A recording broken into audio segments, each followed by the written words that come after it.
The rain in Zenith City always smelled like old copper and ozone, a toxic perfume that clung to the inside of the precinct house. Tonight, it was a downpour, drumming a monotonous, desperate beat against the bullet-resistant glass of the 7th precinct. Detective Marcus Rourke ran a hand over his close-cropped, salt-and-pepper hair, the gesture one of exhaustion, not anxiety. He'd seen too much over his 20 years on the force for a simple rainstorm to rattle him. What did rattle him was the silence. The 7th precinct was supposed to be a madhouse. It served the city's worst sector, the crumbling warehouse district and the narrow, neon-choked alleys known as the Gut. Yet, tonight, the enormous, linoleum-floored main office was a morgue. No phones ringing, no sirens wailing outside, no frustrated rookies slamming desk drawers. Just the drip-drip-drip of a leaky ceiling tile somewhere down the hall and the rain. Rourke looked at his partner, Detective Layla Hansen, a sharp, unflappable woman 10 years his junior, currently scrolling through a crime scene report on her tablet. Hansen, remind me again why we're here? Rourke's voice was a gravelly whisper in the vast space. Hansen didn't look up. Because, Detective, Chief Davies ordered the entire precinct to run a skeleton crew tonight for the power grid upgrade tomorrow. Mandatory paperwork catch-up. He said, and I quote, "The only thing moving tonight is paper, not perps. Also, your coffee's cold." Rourke ignored the last part. And where's the rest of the skeleton? It's just us, the desk sergeant, and a rookie on patrols, right? Sergeant Marta Reyes is out back checking the armored car delivery logs, audit requirements. And the patrol guy, Officer Kalen, he's covering the entire North End solo. They pulled everyone else to the South District for that gang sweep. Rourke grunted, pushing back from his desk. The atmosphere was too heavy, the silence too complete. He felt like he was sitting in a pressure cooker with the pilot light turned off. I'm going to hit the basement coffee machine. This stuff tastes like battery acid, but it's hot battery acid.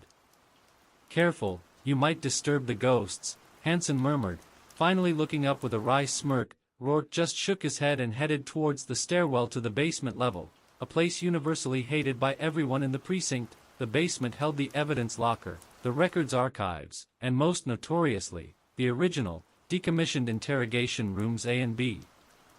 They hadn't been used since the new annex was built 15 years ago, mostly because they were windowless, soundproofed boxes that smelled eternally of mildew and stale regret. Rourke found the coffee machine, a sputtering, ancient contraption that looked like it had survived a war, and started its loud, grinding process. While he waited, he noticed the small, red, on-air light above the heavy, padded door of Interrogation Room B was lit. He froze. That room was completely dark, stripped down to the bare walls years ago. It hadn't been wired to the current surveillance system since the early 2000s. There was no power to the light. It was impossible. Rourke stepped closer, his hand instinctively resting on the grip of his service weapon, which felt suddenly useless against a glowing light. He leaned his ear to the cold steel door. He heard it. A sound like a chair scraping across concrete. Then, a low, rhythmic thump-thump-thump, like someone lightly tapping their forehead against the steel table inside. It was clearly an interrogation in progress. But who? There was no booking on the system, no officer down here, and absolutely no reason for that room to be in use. Rourke quietly pulled out his flashlight and aimed it at the small, reinforced viewing port in the door. The glass was so old and scratched it was barely translucent, but he pressed his face close. The beam cut through the gloom inside.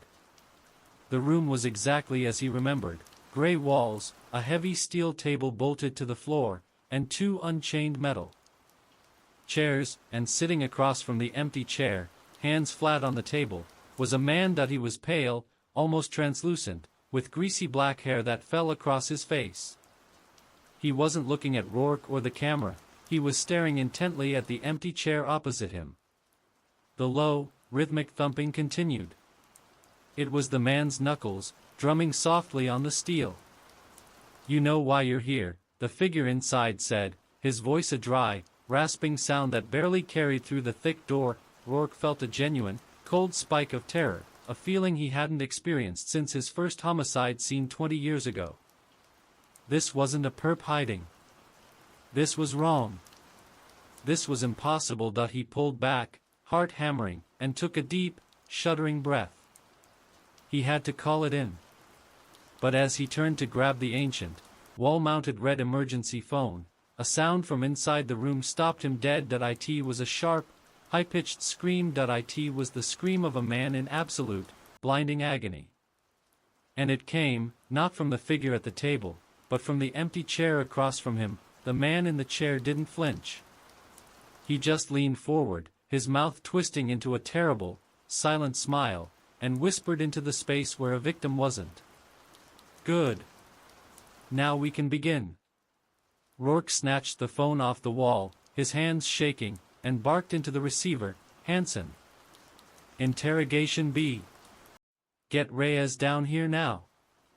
He heard a static-laced 10-4 before dropping the phone and yanking open the heavy door to the room. The scream had stopped. The thumping had stopped. The room was completely empty. The man was gone. The light was off.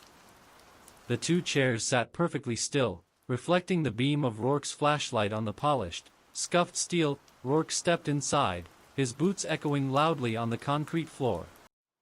The air was frigid, and the smell of mildew had been replaced by something metallic and sharp, the smell of fresh, warm blood. He looked down at the steel table. A perfect, circular pool of blood, no bigger than a silver dollar, sat directly in the center of the surface, drying fast under the cold air, but the blood was not on the table where the mysterious man had been sitting. It was on the side facing the empty chair. Rourke stared at the single, impossible spot of blood. It was a dark, viscous stain against the dull metal, totally out of place. He pressed his gloved fingertip against it, still slightly tacky. It had been there mere seconds ago. "Rourke. What the hell is going on?" Detective Hansen skidded to a stop in the doorway, her breath catching in her throat as she took in Rourke's strained face and the open, unused interrogation room. Behind her, Sergeant Marta Reyes, a broad, no-nonsense woman with forearms like iron, held a defensive posture, her hand hovering near her holster. "We need tape, Reyes. Perimeter tape, on this door. Don't let anyone in. And Reyes, call it in as a 10-54, suspicious materials. Don't elaborate. Just get it logged." Rourke's voice was clipped, professional, his fear hardening into focus. "A 10-54 for a drop of dried, what is that, coffee?" Reyes squinted, stepping forward. "It's not coffee. It's blood. And it appeared on that table when there was no one in here," Rourke said, pointing at the spot. "I saw a man. Sitting right there. I heard a scream. Loud, clear. When I opened the door, he was gone, and this was here."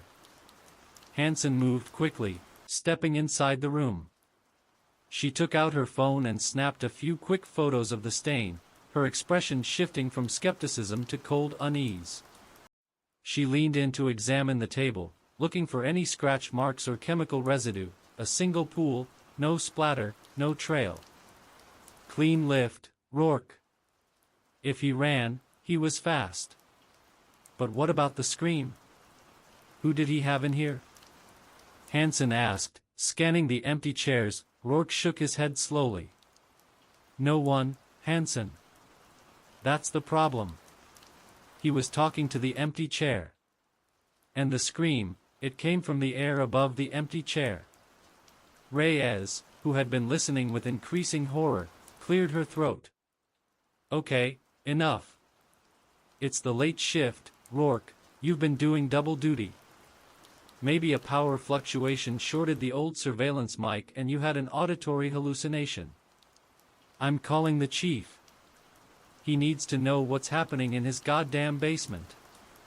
Before Reyes could turn, a sound echoed from deeper within the archives, a heavy, resonant clang that it wasn't the sound of something falling. It was the distinct sound of a massive, rolling metal cart, the kind used to haul centuries of case files, being violently overturned. Rourke and Hansen exchanged a glance. No hallucinations now, Reyes. Stay here. Protect the scene, Rourke commanded, already pulling his weapon and moving toward the narrow, poorly lit hallway leading to the records archive. The records archive was a labyrinth of steel shelving, holding the physical history of the 7th Precinct's brutality and sadness. It was always freezing down here, kept at a low temperature to preserve the deteriorating paper. The air was thick with the scent of dust, mold, and forgotten trauma. They moved slowly, flashlights cutting through the deep shadows cast by the 20-foot-high shelves.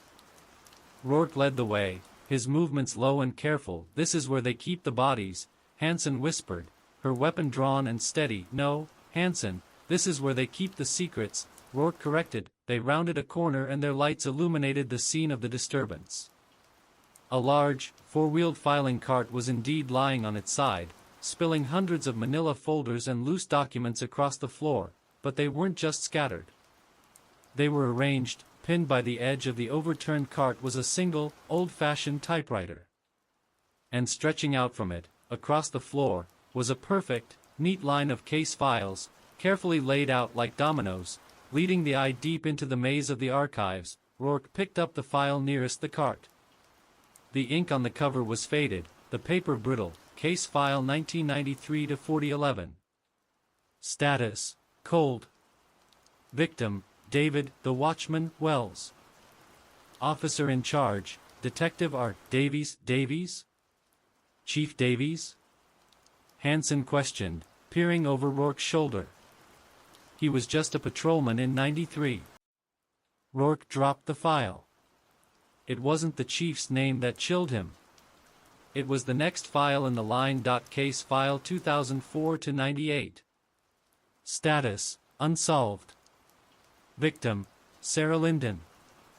Officer in charge: Detective M. Rourke. It was one of his.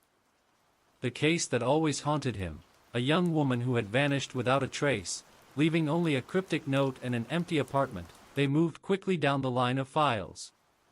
Every single one was a cold case from the 7th Precinct's history. Every one involved a victim that had seemingly been swallowed by the city whole. And every one was linked to an officer currently, or formerly, stationed at the 7th. The trail led to the deepest, darkest recess of the archive, a small space enclosed by a cage of rusting wire mesh. The permanent destruction bin, used to store records pending incineration. Inside the bin, sitting atop a mountain of decades-old forms, was a small, dusty dictaphone. It was recording. Rourke reached through the mesh and carefully retrieved it. He pressed play. Static hissed for a moment, then a dry, rasping voice, the same voice he'd heard in Interrogation B, filled the cold, silent air. You think you buried them? You think the paperwork is enough to stop the work? The voice paused, and the rhythmic, soft thump-thump-thump of knuckles on steel began again, loud and close. But the file is never truly closed. Because the interrogator remembers every name, every question, and every secret you signed for. The dictaphone clicked off. Hansen's flashlight suddenly focused on a shelf high above them. Resting on the very top, hidden in the shadows, was a third chair. Unlike the other two in the basement, this one was made of dark, heavy wood, meticulously carved, and polished. As they watched, a small, dark shape detached itself from the underside of the wooden chair and dropped silently to the floor below them. It was a brass key. Old, heavy, and intricately designed. Rourke picked it up. It felt warm in his palm. Engraved on its head were two deeply etched symbols, a gavel and a scale. What does it open? Hansen whispered, her voice tight with tension. Rourke looked back down the dark hallway toward the interrogation rooms. He remembered the feeling of wrongness, of profound, impossible violation. The key, it opens something we're not supposed to know is locked, Rourke said, his eyes now fixed on the ceiling. And I think whatever he was screaming at, just came home. The key felt heavy and distinctly out of place in Rourke's hand, a relic of an era when precinct secrets were kept with metal and wood, not passwords and firewalls. We need to get back upstairs. Now, Rourke said, his voice low. He didn't like the idea of leaving Reyes alone, especially with whatever anomaly they had just witnessed. As they moved swiftly out of the archive and back into the main basement corridor, the ominous, on-air light above Interrogation Room B was, once again, dark. Sergeant Reyes stood just outside, clutching her radio, her face pale. "I tried to call the chief," Reyes stammered, her usual composure fractured. "I couldn't get through. Static. I called the patrol rookie, Kalen, same thing. Nothing but a high-pitched whine. It's like the whole damn North End grid is down, or we're shielded." Hanson immediately checked her own phone. No signal. She looked at Rourke. The power grid upgrade they mentioned. Maybe the whole building's on isolated emergency power, and it's disrupting everything wireless. Or maybe, Rourke countered, holding up the brass key, "we're supposed to feel alone." He briefly explained the overturned cart, the files, and the chilling dictaphone message. Reyes looked physically ill. "What about this key?" Hanson asked, turning the heavy object over in her fingers. "Gavel and scale. Justice. What locks in this precinct have those symbols?" They moved quickly through the main floor, Rourke's eyes darting to every heavy lock, every secured door. Everything was standard issue. "The evidence room?" Reyes suggested. "No, that's keyed access, magnetic swipe." They stopped near the stairwell, right next to the wall of personnel lockers. These were the old-school, full-height steel lockers, assigned to every officer. Most had simple padlocks or digital combination locks. Rourke paused in front of locker 17. It was Chief Davies' locker. It looked identical to the others, battered steel, painted a depressing institutional gray. But where the padlock should have been, there was an intricately designed, heavy brass escutcheon with a keyhole directly in the center of the door. Engraved deeply into the brass plate were the distinct symbols, a gavel and a scale. Rourke slowly approached it. He held the key up to the keyhole. It was a perfect fit. The interrogation room, the cold cases, the chief's locker, it's all connected to the old guard. "The history of this precinct," Rourke murmured, sliding the key into the lock. "Wait. Rourke, don't." Hanson hissed, placing a restraining hand on his arm. "This is the chief's property. We don't know what's going on. We could face immediate suspension, maybe worse, opening this." Rourke stared at the key. "Hanson, I heard an impossible scream and a voice that knows my greatest failure. I think worse is already happening, and it started right here." He turned the key. The mechanism was old but smooth, clicking open with a loud, metallic thunk. He opened the door to locker 17. It was sparsely organized. A neatly folded uniform shirt, a spare pair of standard-issue boots, and a few personal items, a worn photo of a woman and two young boys, a faded police academy graduation certificate, but tucked away on the highest shelf, wrapped meticulously in a heavy, archival-quality cloth, was a small, leather-bound book. It wasn't a notebook or a diary. It was a ledger. Its cover was dark, cracked leather, and it was secured with a thin, tarnished chain and a small, magnetic clasp. Rourke carefully unwrapped the cloth and picked up the ledger. The paper was rough and yellowed.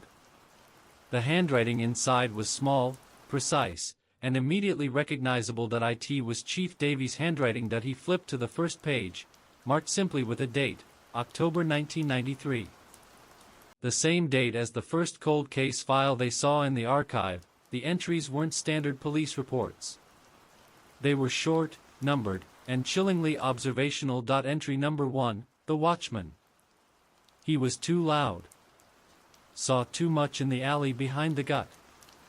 We gave him the choice, silence or disappearance. He chose neither. He resisted the process.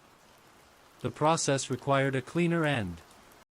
The 7th Precinct's silence is maintained. Rourke swallowed hard. The process. It wasn't about upholding the law. It was about control. He frantically flipped through the pages. The ledger continued for decades, each entry corresponding to an unsolved case, a cold file they had just walked past. Entry number 7, the Vanisher. Linden. Too many questions about the watchman's file. Began to look into old reports. She had to be silenced before the questions became public. No body.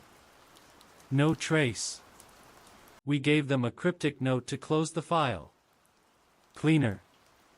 The 7th precinct requires clean endings. Rourke felt a sickening lurch in his stomach. Linden. Sarah Linden. His case. The case he thought he had just failed to solve was actually a meticulously managed cover-up by the precinct itself. Hansen, Reyes, this isn't about ghosts. It's about corruption. Long-term, institutionalized murder, Rourke gasped, handing the ledger over. Suddenly, a loud, sustained buzzing erupted from the main desk area. It was the sound of the precinct's front security panel, the buzzer that signaled someone was requesting entry from the main street. The entire building was supposed to be locked down, isolated. Hansen immediately moved to the nearest computer terminal, Reyes aiming her weapon at the dark, reinforced glass of the main entrance. Rourke kept his eyes on the ledger in Hansen's hands. It's Officer Kalin, Hansen confirmed, her voice tight. He's logging off his patrol and requesting entry. He says he has a delivery. A delivery? On a skeleton crew night? Rourke frowned. Reyes, don't open that door. We don't know who or what's with him. Reyes put her eye to the narrow viewing slit next to the door. He's alone. He looks shaken. He's carrying a large, dark container, like a medical cooler. Kalen's voice crackled, distorted through the intercom speaker, sounding panicked. Sarge. Let me in. I found it. I found the missing piece. It's over. Let me in, please. Rourke moved to the intercom panel and keyed the talk button. Kalen, this is Rourke. What are you talking about? What did you find? Where did you find it? A sharp, ragged sound of terror tore through the speaker before Kalen could answer. It was the same, high-pitched, agonizing scream Rourke had heard in the basement, and then, a new voice, the dry, rasping whisper from the dictaphone, cut across the frequency. The file is not closed, officer. You simply brought the evidence home. The intercom went dead. Outside, the large, dark shape Kalen had been carrying was violently thrown against the bulletproof glass door. It was the medical cooler, and a deep, spreading stain was instantly visible on the glass. It was the exact, deep shade of red as the blood Rourke had found on the table in Interrogation B. The sight of the dark, crimson stain spreading on the bulletproof glass of the main entrance froze the 3 detectives. The silence that followed Kalen's agonizing scream was heavy, broken only by the incessant drumming of the rain. He's gone, Hansen whispered, her hands still hovering over the computer keyboard. 1 minute he's begging to be let in, the next, Rourke didn't hesitate. He grabbed the chief's ledger from Hansen, tucking it securely into his uniform jacket. Reyes, lock down this section. We need to see what happened out there. Hansen, come with me. Through the front door? Rourke, we saw what happened to Kalen. Reyes protested, her gun still trained on the entrance. We go through the records entrance, the rear sally port. It's the only way out without passing through that, Rourke said, pointing at the bloodied glass. We need to find out what was in that cooler, and where Kalen went.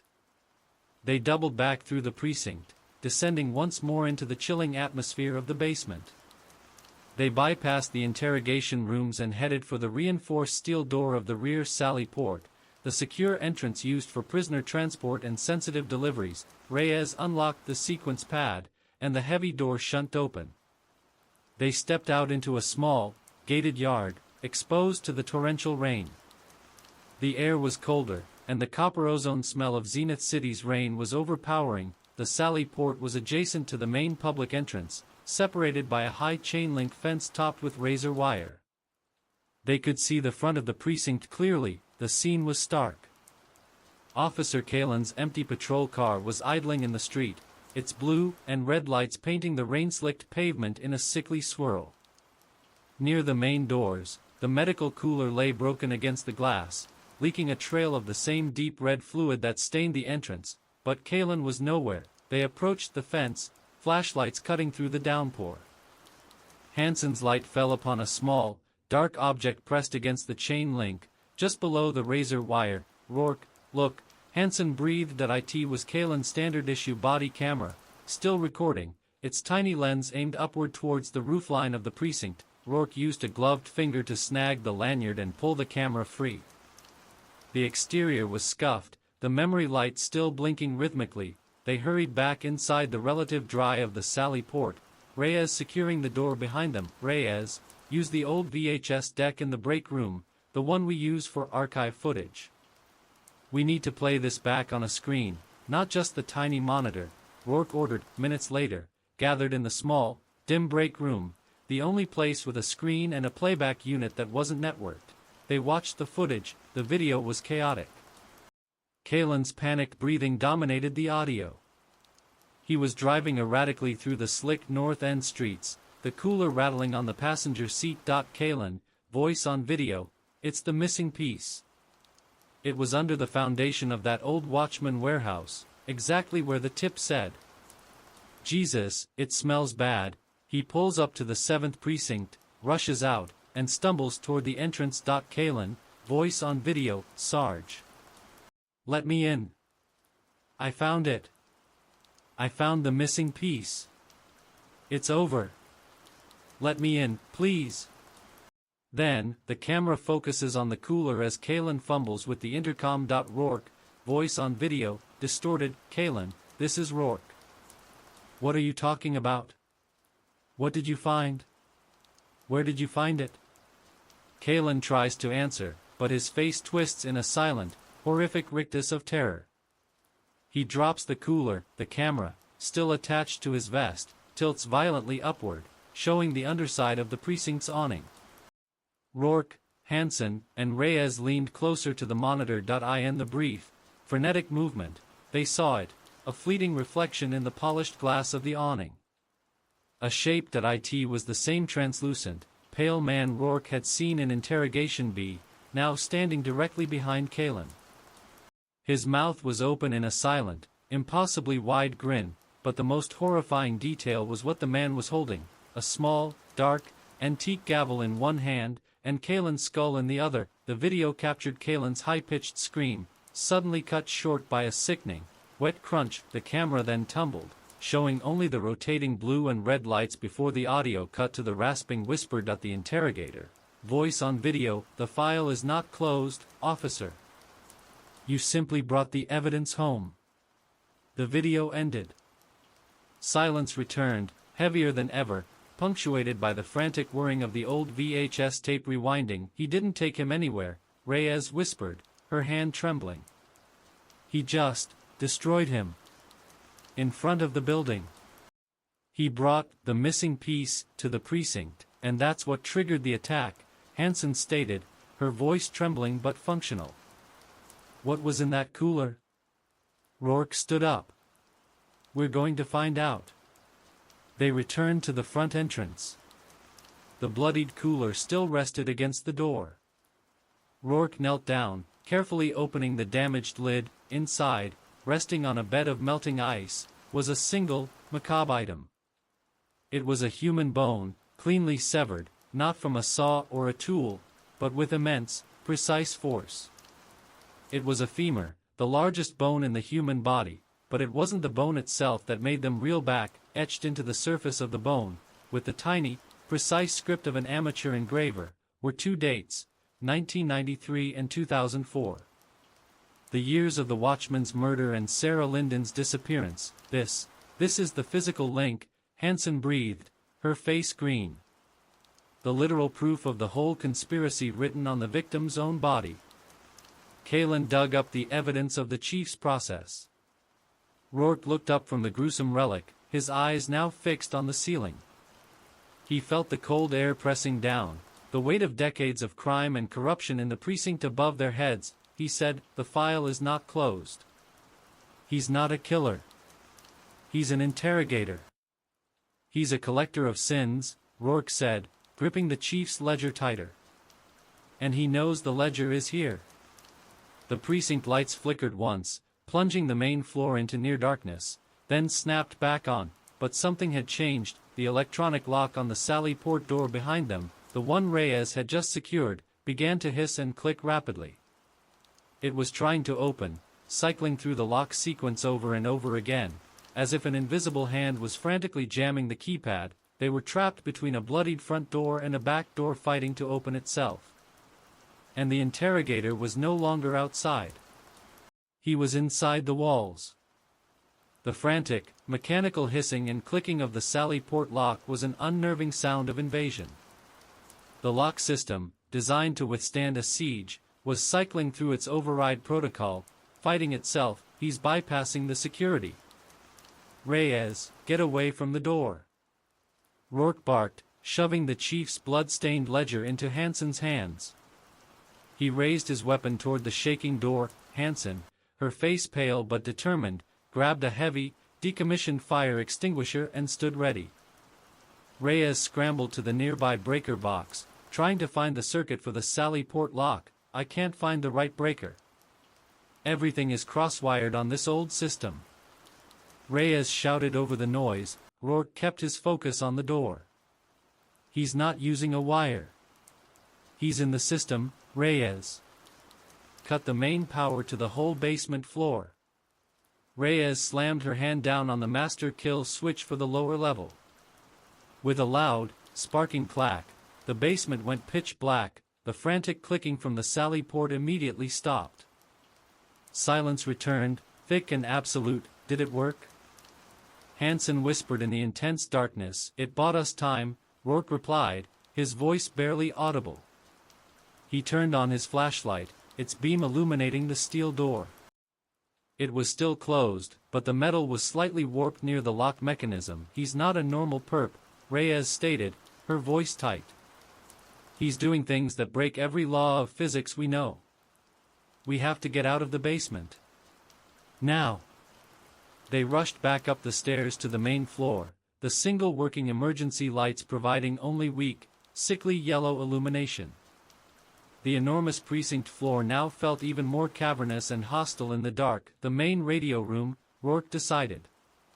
"We need to get to the long-range signal repeater. If the phones and local signals are blocked, maybe the old police band can punch through to a neighboring precinct." As they crossed the lobby, Hansen clutching the grotesque ledger, she noticed the rows of personnel lockers again. "Rourke, the symbols. The gavel and scale," she said, shining her light at the wall of steel. Locker 17 was open, its contents exposed. But 2 lockers down, on locker 19, the intricate brass escutcheon and keyhole were now visibly set into the steel, exactly like the chief's locker had been. "It hadn't been there a few minutes ago." "He's modifying the building," Rourke murmured, his eyes wide with disbelief. "He's using the fabric of the precinct itself as his tool. He's setting the stage for the next interrogation." They didn't stop.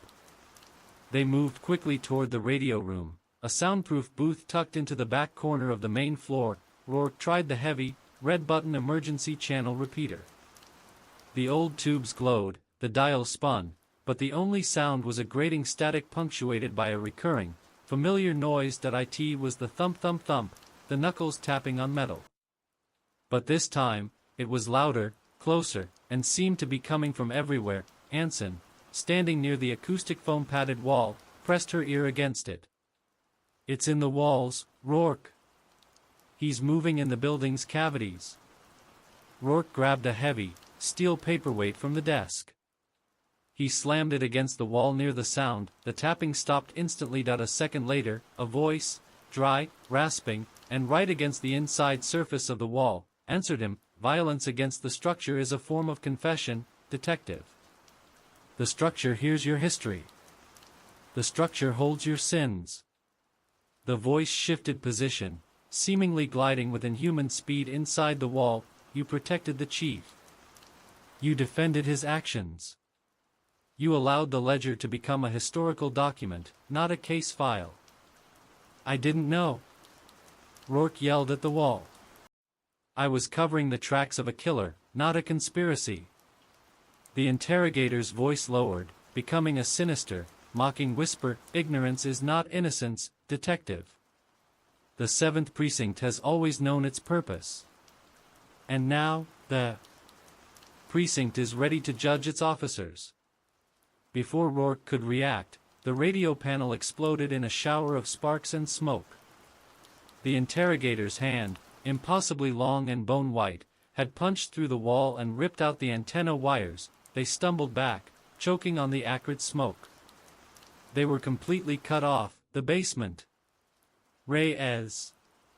Rourke yelled. Reyes, who had been guarding the door, pointed a shaking finger toward the central hall. Look! The old, brass plaque above the main elevator, which read simply Elevator 1, was now glowing with a strange, internal light. The text on the plaque was slowly reforming, the letters melting and resetting. It now read, Judgment Room. The ancient elevator doors began to slide open with a long, agonizing metallic groan, revealing an interior of absolute, crushing darkness. There was no elevator car visible, only a deep, endless drop, but standing on the threshold of the open shaft, illuminated by the sick yellow emergency light, was the wooden chair from the archive, the one carved with the gavel and the scale. It was facing them, placed precisely as if waiting for a defendant. As the detectives watched, a file, an old, heavy, red-tabbed file, slowly drifted down from the darkness above and landed neatly on the seat of the chair. It was Rourke's file, the interrogator's voice, now emanating from the open elevator shaft, was the sound of dry leaves scraping on concrete. The defense rests, Detective Rourke. Your verdict is ready. Rourke felt a cold dread seize him, a paralyzing fear unlike any he'd faced in his career. This was no ordinary killer. This was a force that was using the very history and architecture of the precinct to execute a perverted form of justice. Hansen, Reyes, stay clear of the shaft, Rourke ordered, his voice strained but firm. He cautiously approached the open elevator doors, his flashlight beam disappearing into the bottomless darkness. The antique wooden chair sat on the edge of the abyss, the red-tabbed file resting accusingly on its seat. He's calling me out, Rourke muttered, raising his weapon toward the chair. He wants me to pick up the file. Don't touch it, Rourke. Reyes warned, her eyes darting nervously around the cavernous lobby. This is a trap. He wants you isolated. Hansen, however, was focused on the file itself. If that's his indictment against you, we need to know what's inside. It's the only way to understand his rules. As if on cue, a gust of frigid air rushed out of the shaft, flipping open the file on the chair. The pages inside were not typed police reports, but hand-drawn sketches and detailed, spidery script. The first page showed a crude, but instantly recognizable, drawing of the Watchman's Alley from the 1993 cold case. The script next to it read, Exhibit A, the initial lie. Rourke, M., was the first patrolman on the scene, before Davies arrived. He saw the truth but filed a report claiming, no visual confirmation of trauma. The chief closed the file cleanly because Rourke provided the initial curtain. Rourke staggered back, a genuine look of pain and guilt crossing his features. He knows everything. I was a rookie. Davies told me to file a clean report, said he'd handle the rest. I signed it. The voice of the interrogator hissed out of the shaft, a wet, rattling sound. Every signature is a confession, detective. Every silent agreement is a vote for the verdict. Suddenly, the lights flickered violently, and a new sound joined the fray, the scraping, dragging sound of heavy steel furniture being pulled across the floor above them. On the second floor. He's moving to the chief's office, Hansen realized, looking up at the ceiling. The chief's office is where the ledger ends, where the official story is written. He's going for the ultimate proof of the precinct's guilt. Reyes, you guard this area. Don't let anything come out of that shaft. If I don't come back, use the rifle lockup and barricade the main entrance. Rourke ordered. He looked at Hansen. "We're taking the long way up. We hit the stairs now." They sprinted for the back stairwell, their feet pounding up the concrete steps. The second floor was the administrative floor, the chief's domain, with his massive corner office, the main server room, and the storage for seized contraband. As they reached the top landing, the dragging sound stopped. The air on the second floor was thick with the overpowering smell of rotting meat and ozone. They found themselves in a long, dark corridor. The emergency lights here were weaker. Stuttering, they moved toward the chief's office door, which was heavy, dark mahogany. It was slightly ajar. Rourke pushed the door open, Hansen covering him. The chief's office was a tableau of absolute chaos and violation. Every piece of furniture, the mahogany desk, the heavy leather chairs, the shelving units, had been tossed aside, stacked like children's blocks in the center of the room, and standing on top of the pile, illuminated by the sickly light, was the figure of the interrogator. He was taller than Rourke remembered, his frame impossibly thin, his skin a mottled, translucent gray. That he was not alone. The interrogator was looking down at a small, huddled figure trapped beneath the massive, overturned desk. It was Chief Davies. Davies was bound to his desk chair with thick, rusted razor wire, his eyes wide with a terror that surpassed anything Rourke had ever witnessed in a suspect. The chief was alive, but silently gagged. With a piece of dark, oily cloth, the interrogator held an object in his hand, the antique gavel they had seen in the video footage. He was gently tapping it on the chief's forehead, the faint thump-thump-thump filling the large room. "Detective Rourke." "Right on time," the interrogator rasped, his eyes, dark pits of absolute void, latching onto Rourke. "The defense has arrived for the primary witness. But the evidence has already been presented." He gestured to the wall behind the chief's desk. The wall had been violently ripped open, exposing the inner structure of the precinct, ancient pipes, thick electrical conduit and insulation, and resting neatly within the cavity, arranged like grotesque trophies, were the missing pieces, the bones, the teeth, the jewelry, and the scraps of clothing from every single victim listed in Chief Davies' ledger. They were the physical remains of the cold cases, the watchman, Sarah Linden, and dozens more. The 7th Precinct's confession is complete, Rourke. "Now, the final judgment," the interrogator hissed, raising the gavel high over the chief's head. "Stop!" Rourke roared, aiming his weapon dead center at the interrogator's chest. "He confessed. He wrote it all down. The evidence is in the ledger. This doesn't bring them back." The interrogator paused, the gavel poised. He tilted his head, a dark, dry leaf of a smile cracking his face. "The ledger is not the confession, detective. The ledger is the rulebook. The confession is the act of silence that allowed it to be written." He snapped his fingers. The lights in the office suddenly brightened, a blinding, white flash.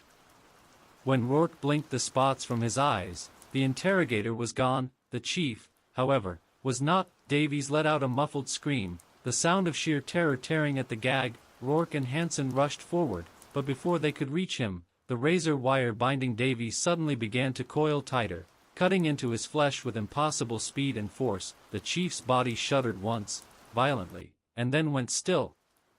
Rourke reached the desk and tore the gag from the chief's mouth. Davies' eyes were wide, fixed on Rourke. "It wasn't just me, Rourke. It's the Foundation," Davies choked out, his voice a bubbling whisper, his final words the name of the most guarded secret of the 7th Precinct. Then, with a final, sickening crack of tension from the razor wire, the chief's spine gave way. The lights in the office immediately returned to the sickly yellow emergency dimness. The razor wire binding the chief instantly unwound and fell to the floor, leaving him dead, slumped over the massive desk. On the desk, resting beside the chief's limp hand, was a single sheet of paper. It was a final, chilling note, written in the interrogator's spidery script. "The ledger has been filed. Next case." The accomplice, Hansen, looked down at the paper, then back at the ledger she still held. "Rourke, he finished his case against the chief. And now, he's coming for the one who kept the ledger a secret." She didn't need to say the name. Rourke knew, the interrogator was coming for him. The silence in the chief's office was absolute, broken only by the rhythmic dripping of rain outside and the rapid, strained breaths of Rourke and Hansen. Chief Davies was a gruesome testament to the interrogator's merciless, supernatural method. Rourke picked up the note.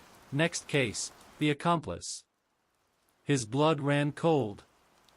He knew the interrogator considered his past silence on the Watchman case a felony. We have to move, Rourke, Hansen urged, her voice low and urgent. He knows we have the ledger. He knows you're next. Rourke nodded grimly. He's using the building structure.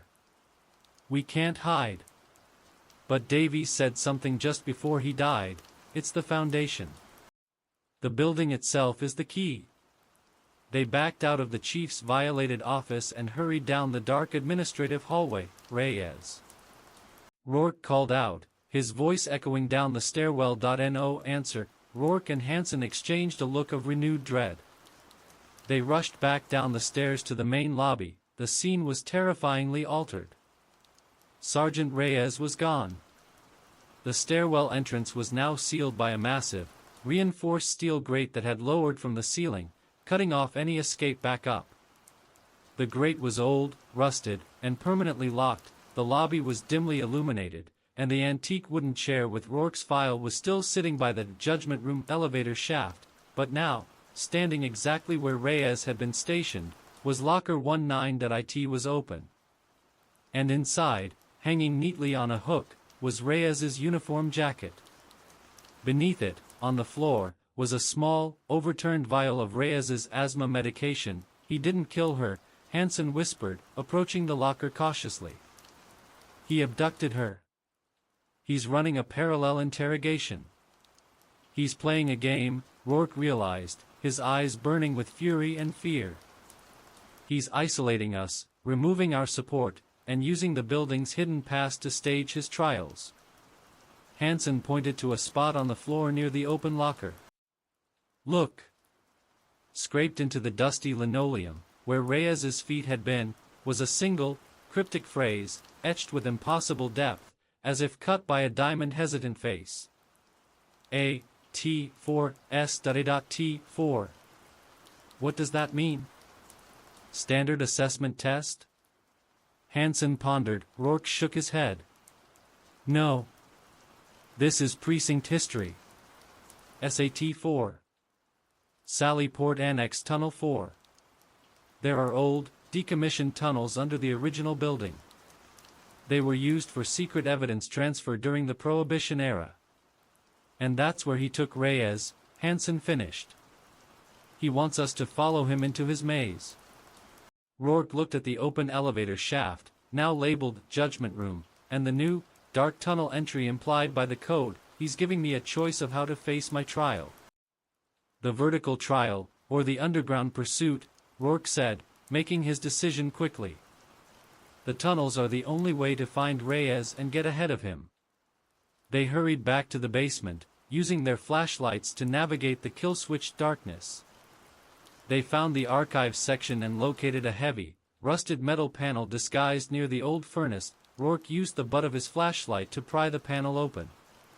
Behind it was a ladder descending into a dark, suffocatingly narrow tunnel. The air that wafted up was ancient, smelling of damp earth, rust, and something else, a faint, lingering scent of formaldehyde. Welcome to the Foundation, Rourke said grimly, and began his descent. Hansen followed, the chief's ledger tucked inside her belt. The tunnel was barely wide enough for one person. It was a miserable, claustrophobic crawl through the wet dirt, following the course of massive, dormant sewer pipes and electrical conduits. After what felt like an eternity, they reached a small, cramped clearing.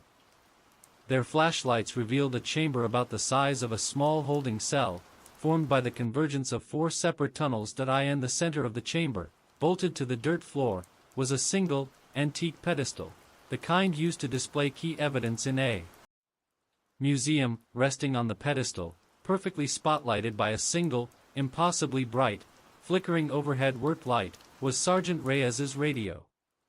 It was smashed, the speaker cracked and useless, but a sound was emanating from the radio that was neither static nor speech. It was a slow, repeating heartbeat, amplified to a terrifying volume. Th thump, th thump, th thump. The sound was relentless, echoing painfully in the confined space. Hansen moved toward the radio, wincing at the noise. He's using her panic. This is psychological warfare, Rourke. Rourke, however, noticed something else. A thin, dark liquid was leaking from the bottom of the pedestal, tracing a line across the damp earth toward the exit of one of the tunnels, Tunnel 4. He knelt down. It wasn't water. It was the same deep red fluid they had seen on the front door and in the cooler. As they watched, a voice, Reyes's voice, but distorted, strained, and filled with deep despair, began to filter through the ground itself, vibrating the very dirt beneath their feet. Reyes, they made me look. They showed me the faces of the cold cases, trapped in the wires. Rourke. The Foundation is their tomb. And I signed the transfer log. I let them bring the evidence down here. Reyes's voice dissolved into a strangled, gurgling cry, followed by a wet, horrible splat that shook the chamber. The loud, rhythmic heartbeat emanating from the radio abruptly stopped. A deathly silence descended. Rourke's flashlight beam fell on the tunnel entrance where the blood trail led, scrawled crudely on the wall of Tunnel 4, in what looked like the same deep red fluid, was a new message. The sergeant's confession is complete. Now, detective. Face your verdict. Rourke looked down at the blood-stained earth, then back at Hansen, his eyes wide and vacant. He's not just killing them, Hansen. He's extracting their guilt and using their confession to fuel the next stage, Rourke said, gripping his weapon so hard his knuckles turned white. He's using the building's history to put us on trial. He pointed the way down Tunnel 4. We follow the blood. We finish the trial. Follow up 7. Tuet voi. Toi si tip tuc ka chien bang tiang on theo u ka qua ban. Dui de la fan 8 quatrian, man police officer. The 7th Precinct's last shift, Part 8, The Vanisher's Labyrinth. Rourke stared down at the blood-stained dirt and the final, chilling message.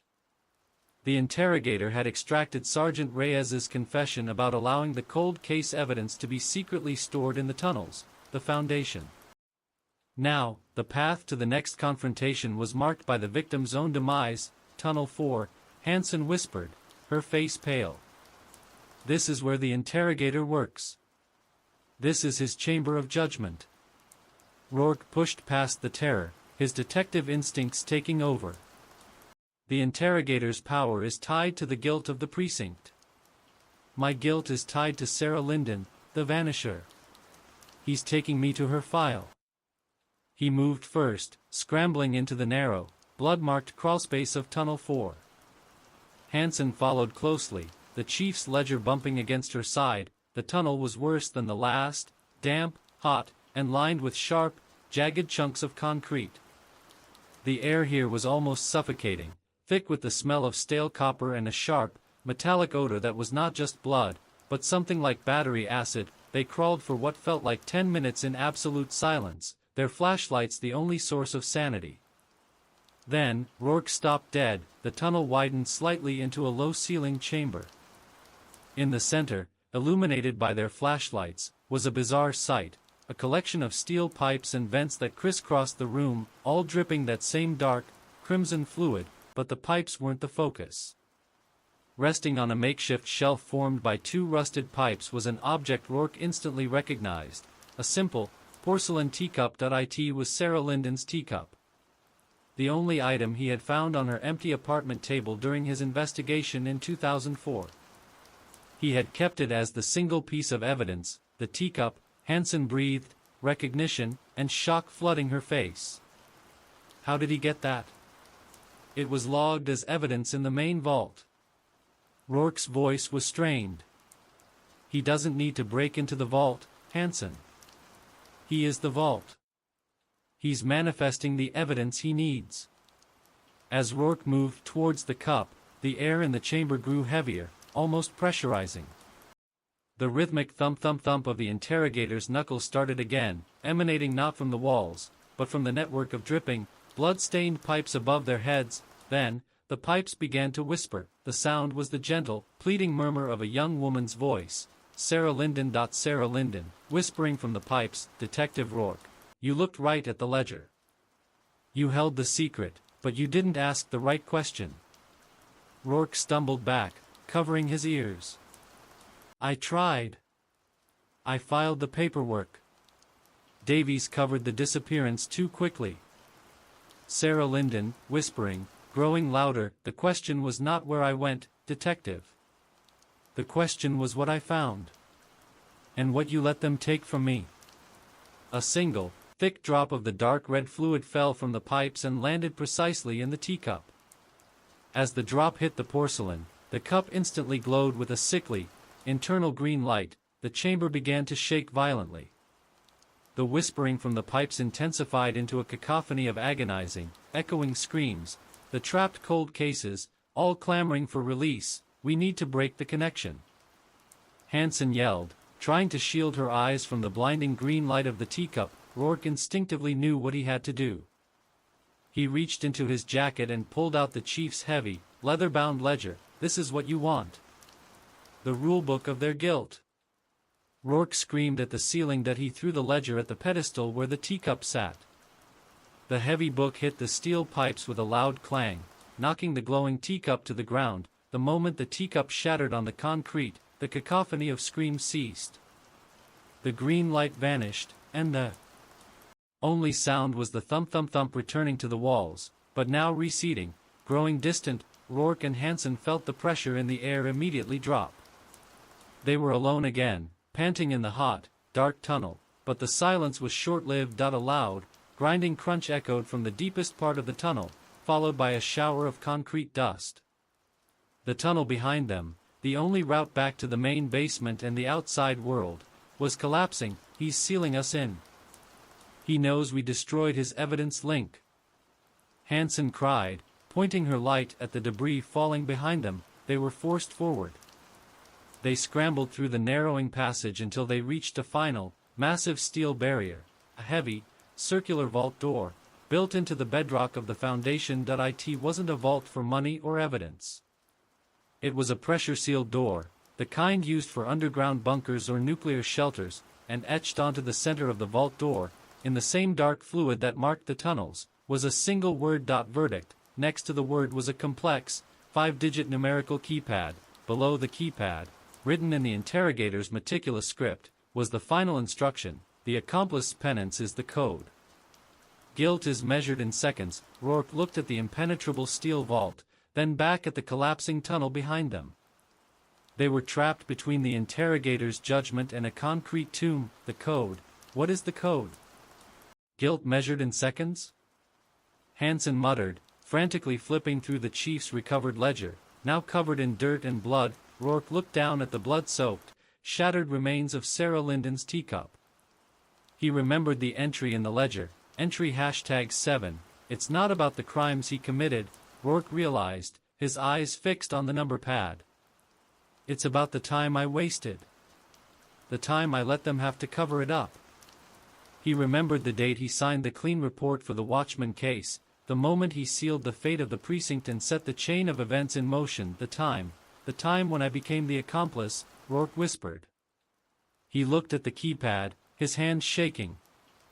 This code was not a secret number, but a measurement of his own failure. Rourke stared at the steel vault door and the 5-digit keypad. The tunnel behind them groaned, signaling imminent collapse. They had seconds. Guilt measured in seconds, Hansen repeated, her flashlight beam fixed on the keypad. Rourke, think. What single moment defines your complicity? What is the time? Rourke squeezed his eyes shut, forcing himself back to the moment he became the accomplice. October 17, 1993, his rookie shift, when Chief Davies, then Detective Davies, pressured him to file the false report on the Watchman case. It wasn't a clean break, Rourke muttered, his voice ragged. I fought him for an hour. 60 minutes of arguing with Davies that the scene wasn't right. 60 minutes I wasted before I finally signed that clean report. Hansen instantly understood the horrific math. 60 minutes. The moment you stopped fighting and became an accomplice. He's timing your failure. 60 minutes, 3,600 seconds, Rourke whispered. The vault door had a 5-digit pad. 3,600 seconds. That's 4 digits. He looked again at the keypad and the word, verdict. Below it, the accomplice's penance is the code. Guilt is measured in seconds. Wait, Hansen said, her eyes tracing the numbers on the keypad. It needs 5 digits. Maybe it's a timestamp. Time of day when you signed the report? No. It's simpler. It's psychological, Rourke insisted, his mind racing. The interrogator is a meticulous judge. He wouldn't use a random timestamp. The code is 3,600. The only way to make it 5 digits is to put a 0 at the start or the end. He looked at the keypad. 03600 or 36,000, the initial lie, Rourke said, remembering the interrogator's accusation on his file. My signature was the initial curtain. I was the 0 that allowed Davy's corruption to start. It goes at the start. Try it, Rourke. Now. Hansen urged as a loud, splintering crack echoed from the tunnel behind them, followed by a rush of falling dirt and rock. Rourke jabbed the digits, 0-3-6-0-0. For a heart-stopping moment, the keypad remained dark. Then, a single, deep, metallic clunk resonated through the steel door. A mechanical latch released. The air stopped shaking, the vault door, heavy and slow, began to grind open, revealing not another tunnel, but a circular, stone-lined chamber. The chamber was small, cold, and lit by a single, flickering gas lamp hanging from the ceiling. And in the center of the chamber, lying on a slab of cold, smooth granite, was the corpse of Officer Kalin. That he wasn't mangled, as they had feared. He was whole, but his skin was unnaturally white, and his eyes were wide open, fixed in a stare of ultimate horror, and standing over him, holding a small, silver pen and a thin clipboard, was the interrogator. He turned to face Rourke and Hansen, his terrifying smile back on his face. The jury is in session, Detective Rourke. Welcome to the Foundation's Hall of Records. The interrogator pointed the silver pen at Kalin's body. The rookie. He broke the rule of silence. He brought the physical evidence, the missing piece, back into the precinct's jurisdiction. His penance was swift. You, however, are the legacy. Where's Reyes?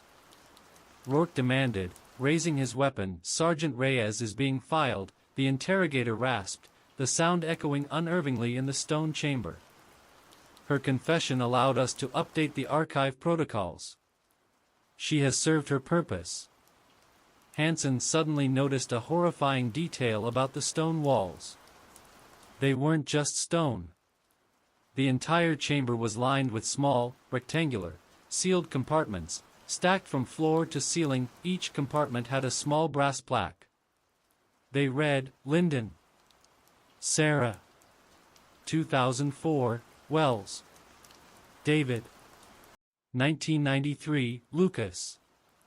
T. 1988, my God, Hansen breathed. This isn't the records archive. This is a mausoleum. The Foundation is a tomb for the victims whose cases they closed. The interrogator nodded slowly, his smile widening. The precinct's true function is to bury the mistakes of its officers. The walls are their final file cabinet. He turned back to Kalin's body and lifted the silver pen again, preparing to write on his clipboard, Your penance, detective, is not death. It is the truth. You will now write the final entry in the chief's ledger, confessing to your initial lie. I won't write anything for you, Rourke spat. You won't have a choice, the interrogator said. He pointed the silver pen at Rourke. Tell me the number of seconds you wasted before you signed the lie. Rourke's chest tightened. He felt a sudden, crushing physical weight pressed down on him. The air was squeezed out of his lungs.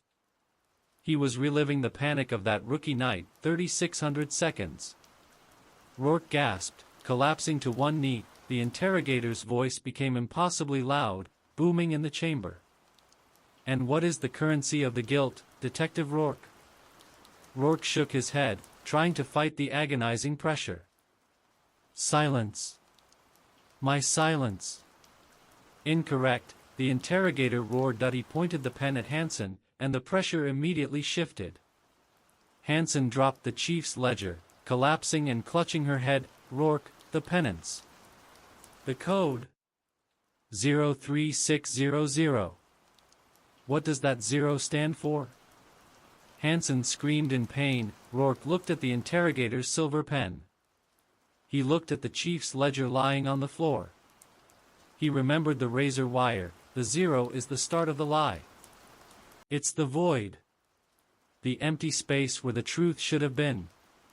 Rourke yelled. The interrogator simply smiled, turning the silver pen over in his hand. The tip was a tiny, sharp point. "You still value the word over the deed, detective," the interrogator rasped. "The truth is simpler."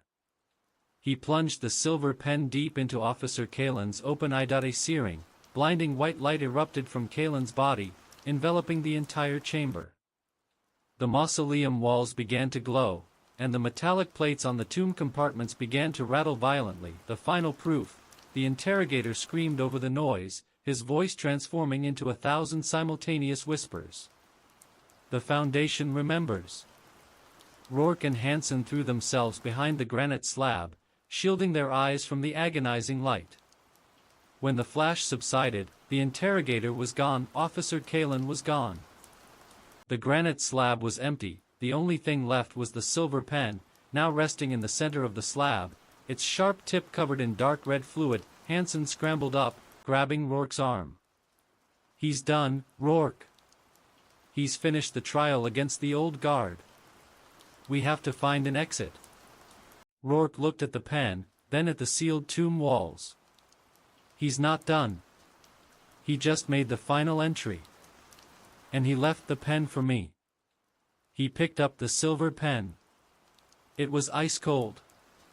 He knew the interrogator had planned this final confrontation. He looked at the ledger, lying open on the ground, waiting for its final entry. "The ledger must be destroyed, Hansen. If he uses it to start this process somewhere else, it begins again," Rourke said. He felt a sudden, inexplicable shift in the air pressure, not oppressive, but directional. "There's a way out, Rourke," Hansen said, pointing her flashlight at one of the tomb compartments. The plaque read, "Linden. Sarah. 2004." The lock on Sarah Linden's compartment was not closed. It was ajar. The latch was undone, and a new tunnel, small and dark, was visible behind the small opening. "The Vanisher's Path," Rourke said, his mind clicking. "The way out of the 7th Precinct's file cabinet." Rourke and Hansen stared at the small, open panel on Sarah Linden's tomb compartment. The narrow gap promised escape, but also the final, terrifying confrontation with the precinct's dark foundation. "He opened her case file for us," Hansen stated, her voice trembling. "He's inviting us into the void where she was truly lost." Rourke gripped the heavy silver pen, the interrogator's own tool of judgment, and the chief's blood-soaked ledger. "He's testing us. If we run, the ledger lives, and the process continues somewhere else. If we go through, we face the final judgment." He squeezed through the narrow opening first, finding himself in a tight, vertical chimney that seemed to go nowhere but straight up. The air was cold, dry, and smelled intensely of old paper and dust. "It's a dumbwaiter shaft," Hansen called up, following him. "A service chute for old records, decommissioned decades ago." They climbed using ancient, rusted chains. After a few terrifying minutes of ascent, they emerged into a small, musty storage room on the main floor. Rourke recognized it as the decommissioned evidence storage, a forgotten closet adjacent to the main supply room. They were back on the second floor, a floor below the dead chief, the moment they emerged, the entire storage room plunged into darkness. The last surviving emergency light in the hallway winked out, absolute darkness enveloped them, broken only by the beams of their flashlights. Thump thump thump, the sound was no longer distant or in the walls. It was right behind them. Rourke spun around, weapon raised, the silver pen clutched in his left hand. The interrogator was standing at the threshold of the storage room, framed by the impenetrable darkness of the hallway. He was closer than ever, his translucent skin looking like old, wet parchment. "The ledger is still open, Detective Rourke," the interrogator rasped, taking a slow, deliberate step into the room. "The final entry is missing. Your penance is due." "You're not getting this," Rourke growled, holding the ledger up like a shield. "It is not yours to withhold," the interrogator hissed. "The ledger belongs to the Foundation. It contains the entire architecture of guilt. And you, Detective Rourke, are the supporting pillar." Hansen suddenly realized the interrogator wasn't moving to attack Rourke. He was moving toward a large, sealed metal container in the corner of the room. "Rourke, the evidence container. That's where they keep the Linden files' physical evidence, the cryptic note." Hansen yelled. The interrogator reached the container. He didn't use a key or a tool. His hand passed through the thick steel like water, and he retrieved a small, folded slip of yellowed paper. It was Sarah Linden's final, cryptic note. The interrogator unfolded it slowly. "The note you dismissed as a suicide warning was a confession of the chief's method," the interrogator said. "Linden discovered the Foundation and tried to warn you. Her last words were, 'The only way out is to write the truth on the wall that watches you.'"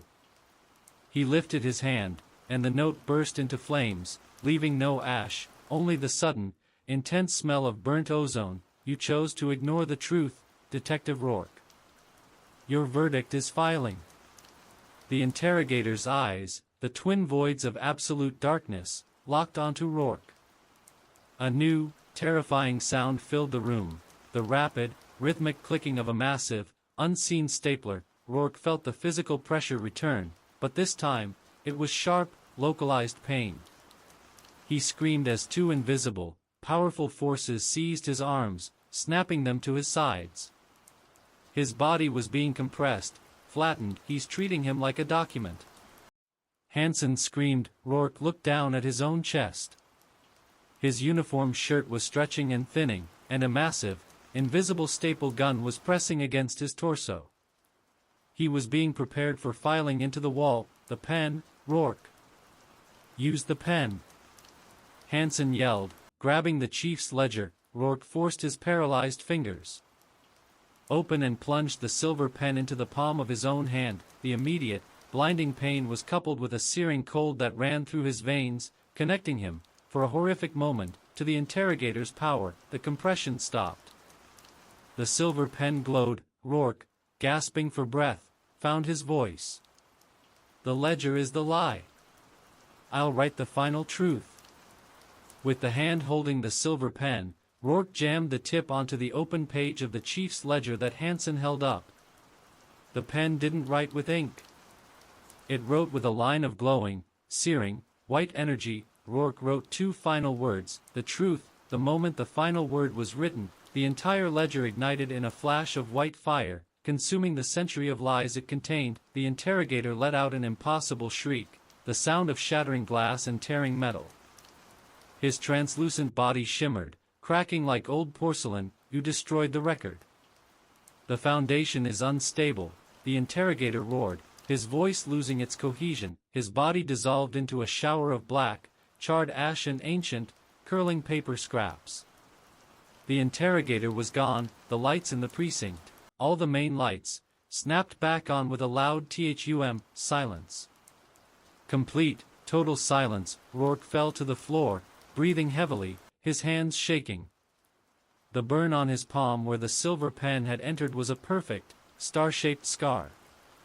The ledger was ash. "It's over," Hansen whispered, leaning against the wall, utterly spent. "It's finally over."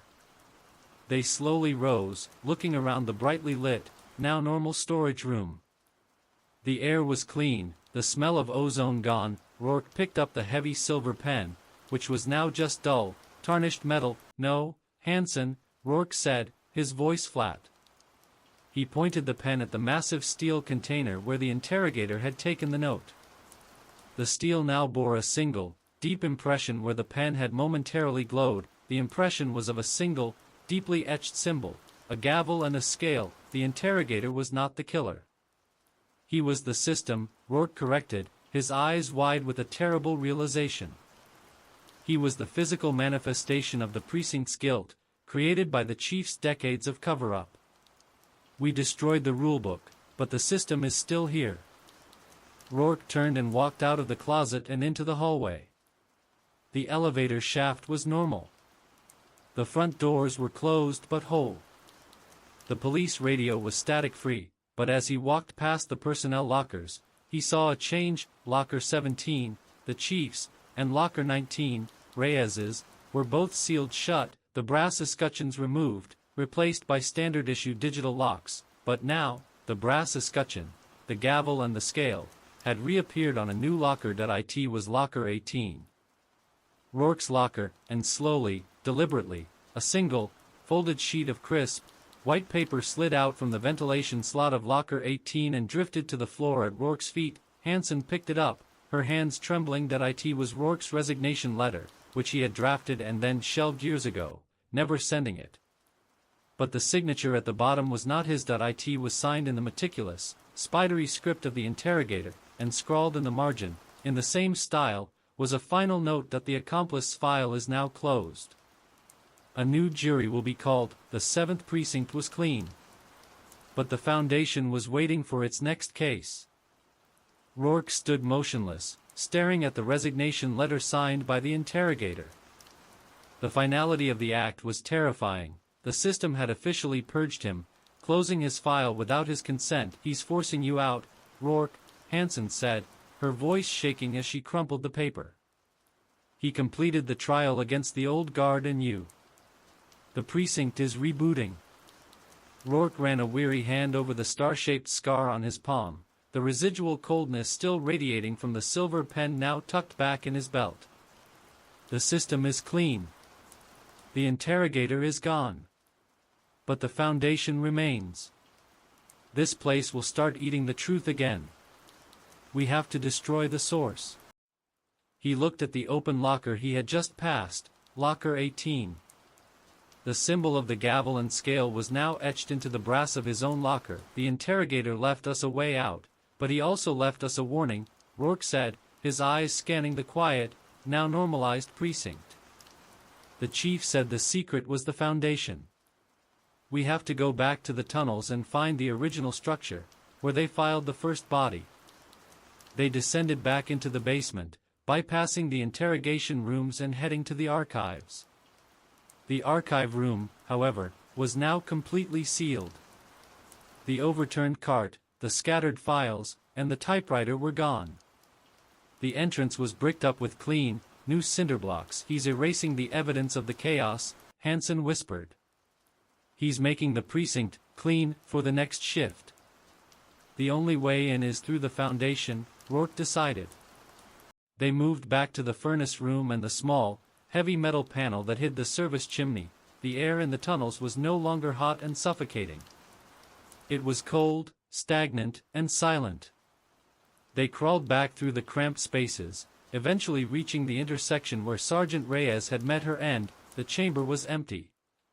The grotesque pedestal, the smashed radio, and the bloodstain were all gone, leaving only clean, damp earth. The walls were smooth concrete. They found the heavy vault door marked verdict exactly where they left it. "The interrogator cleaned the entire maze," Hansen noted, pointing her flashlight around the chamber. "He's making it look like it was never used." Rourke approached the vault door, which was now sealed shut and locked. The keypad was gone, replaced by a massive, rusted steel wheel. "This is the original lock," Rourke said, gripping the cold steel wheel. "The Foundation's original defense system." As he touched the wheel, a low, subsonic hum began to resonate through the vault door, shaking the tunnel around them. "The Foundation protects the structure, Detective Rourke. the structure remained silent. A dry, rasping voice, the interrogator's voice, echoed, but this time, it seemed to come from the very bedrock beneath their feet. Not a person, you're just the echo of a dead man's guilt. You're not real. Rourke yelled at the floor, I am the law of the 7th Precinct. The law written in blood and silence. You destroyed the ledger, but the contract remains.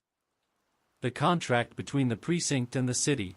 We keep your secrets, you give us power. How do we break the contract? Hansen demanded, shining her light frantically. The first signature must be erased. The first filing must be retrieved. Rourke stared at the steel wheel. He realized the interrogator was giving them a final, terrifying task, the first signature. The watchman. 1993, Rourke murmured. The first person the chief filed into the walls. Rourke grabbed the silver pen from his belt. The pen was ice cold. He plunged the sharp tip into the small, square oil inspection port on the vault door. The moment the pen touched the steel, a blinding flash of white light and a roar of static erupted. The entire wool mechanism began to spin violently, the metal groaning as if fighting its own history. Then, with a final, deafening clang, the vault door swung inward. It opened into a narrow, circular room, the original, secret Foundation chamber. The chamber was small, and dominated by a central, deep hole, a well lined with thick, blackened granite. It descended into total darkness. The air was heavy with the smell of decay and formaldehyde, and clinging to the side of the well, seemingly growing out of the stone itself, were fragments of clothing, bones, and teeth, the remains of dozens of victims, filed into the very stone of the building. The foundation was a massive, subterranean mass grave. In the center of the well, resting on a small stone ledge just out of reach, was a single, brittle, yellowed document. It was the original Watchman's case file, the one signed by Rourke back in 1993, the first file. We have to destroy it, Rourke said, his voice flat with horror. Hansen quickly found a length of old rope attached to a ceiling hook, a relic from the chamber's original, gruesome purpose. Rourke secured the rope around his waist. I'm going down. If I don't come back, you get out of here. Burn the rope. Let the Foundation lock me in. I'm not leaving you, Rourke, Hansen said fiercely. Rourke ignored her and began his descent into the black well, the smell of death overwhelming him. His flashlight beam played over the horrific spectacle of the victims' remains, silently absorbed into the stone. He reached the ledge. His fingers brushed against the brittle, damning file. Just as he grasped the paper, a hand, long, pale, and bone-white, shot out from the darkness below and grabbed his ankle. It was the interrogator. He hadn't been an echo, he had been hiding in the deepest void of the Foundation. The accomplice remains the filing, Detective Rourke. The system protects its secrets, the voice of the Foundation hissed, dragging Rourke's leg down. Rourke screamed, gripping the file in one hand, and clinging desperately to the ledge with the other. Hansen. Burn the rope. Rourke roared, knowing his only chance was to destroy the connection to the surface. Hansen, tears streaming down her face, pulled out her lighter. She watched as Rourke fought the skeletal grip on his ankle, his face contorted in agony. Hansen. Do it. With a final sob, she put the flame to the dry, ancient rope. The rope snapped with a quick, dry hiss, the burning ends dropping into the bottomless blackness of the well.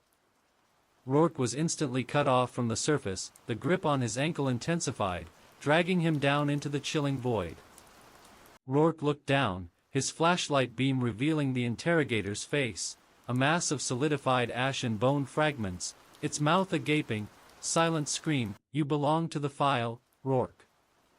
The Foundation has claimed its final architect. The composite voice of the Foundation hissed, its grip impossibly strong. With a final surge of adrenaline, Rourke used his free hand to drive the silver pen, the interrogator's own tool, deep into the creature's wrist, right at the point where the bone fragments were most dense. The interrogator's grip instantly slackened, followed by a high-pitched, tearing shriek.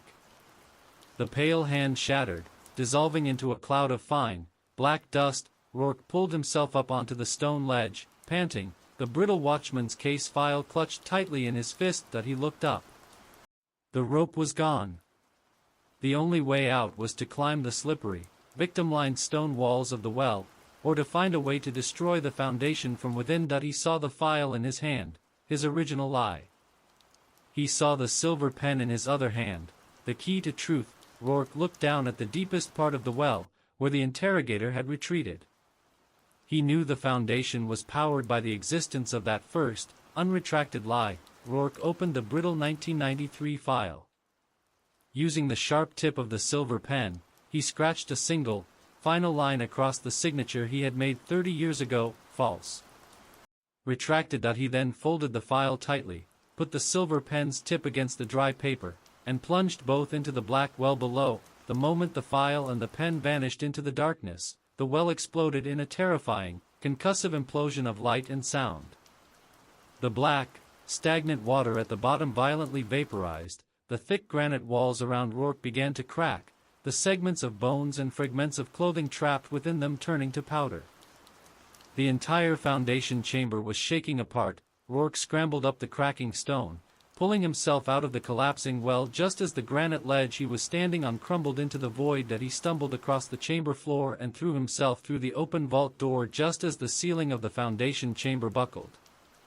The tunnel behind him was instantly sealed by a massive avalanche of stone and earth. He was back in the main basement corridor. The lights were flickering, the air filled with dust, but the structure had stopped groaning. Hansen rushed to him, covered in dirt. "Rourke! I thought you were gone." "It's over, Hansen. The first lie is destroyed. The contract is broken," Rourke gasped, collapsing against the wall. They climbed out of the basement and into the main floor lobby. The building was silent. The chaos was gone. The rain had stopped. As they walked across the main floor, they saw the final, chilling sign of the interrogator's defeat. The evidence of the night's trial was being systematically erased. The dead chief was gone from his office.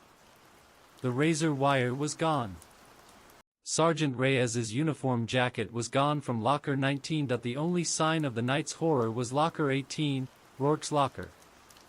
The brass gavel and scale symbol was gone, replaced by a dull, plain steel front. The 7th precinct was now physically clean, surgically wiped of its recent corruption and its supernatural judge. As the sun finally began to rise, painting the east windows with a pale, bruised orange, Rourke and Hansen sat down at the front desk, watching the city awaken. Suddenly, the police radio crackled to life, static-free, the voice of the central dispatch clear and professional. Dispatch, on radio, 7th Precinct, dispatch to any available unit. Respond to 10 to 54, officer down. Repeat, officer down at the 7th Precinct. Hansen's eyes widened. They found the chief's body outside, maybe? Did he reappear? A moment later, a uniformed patrolman, one they didn't recognize, walked through the front doors. He was clean, rested, and looked around the empty precinct with confusion. "Officer Kalin, what's your 10 to 20? Hansen asked, confused. The officer looked at her strangely. "Ma'am, my name is Officer Thomas. I was responding to the 10 to 54. The dispatch reported an officer down inside the precinct. Hansen and Rourke exchanged a look of terror. Officer Kalin had been filed hours ago. The officer walked past them, stopping at the main command board. He pointed to a small, laminated name tag fixed below a vacant desk. It read, Det. Marcus Rourke. Dispatch reported a 10 to 54 on the name tag, ma'am. Detective Rourke. They said he was officially missing, believed deserter. The dispatch logs show his final call was a resignation filed early this morning. They sent